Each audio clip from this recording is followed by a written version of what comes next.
Liquor scam పై SIT దర్యాప్తు వేగవంతం చేసింది.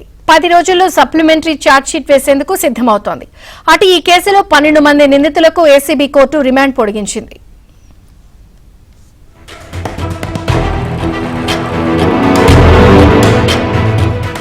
ఏపీ లిక్కర్ కేసులో నిందితులకు విజయవాడ ఏసీబీ కోర్టు రిమాండ్ పొడిగించింది. ఈ నెల 13 వరకు రిమాండ్ విధించింది. ఈ కేసులో ఇప్పటి వరకు 12 మంది నిందితుల్ని అరెస్టు చేసిన సిట్ అధికారులు విజయవాడ సెంట్రల్ జైలు నుంచి 9 మందిని కోర్టుకు తీసుకెళ్లారు.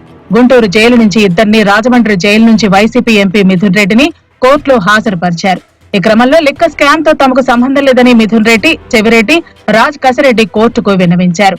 అలాగే జైల్లో సౌకర్యాల కల్పన విషయంలో కోర్టు ఆదేశాలు పాటించట్లేదని మిథున్ రెడ్డి చెప్పగా అన్ని రూల్స్ పాటిస్తున్నట్లు పీపీ వివరణ ఇచ్చారు. ఇక తనకు బెయిల్ రాకుండా సిట్ అధికారులు కుట్ర చేస్తున్నారని రాజ్ కసిరెడ్డి కన్నీళ్లు పెట్టుకున్నారు.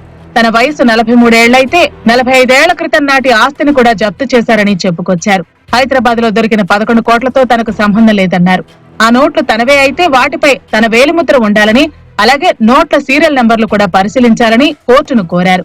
అనంతరం నిందితులకు న్యాయస్థానం రిమాండ్ పొడిగించడంతో తిరిగి జైలుకు తరలించారు.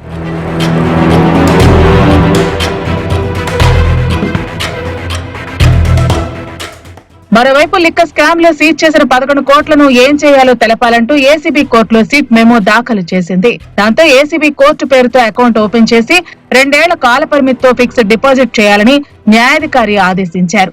ఆ డబ్బు పెట్టెల ఫోటోలు, వీడియోలు కూడా సమర్పించాలన్నారు. అటు లిక్కర్ కేసుపై ఈ నెల 12న సప్లిమెంటరీ ఛార్జ్ షీట్ వేసేందుకు సిట్ సన్నాహాలు చేస్తోంది. ఇందులో మిథున్ రెడ్డి, వరుణ్ పురుషోత్తం సహా 4 నిందితులుగా చేర్చే అవకాశం ఉంది.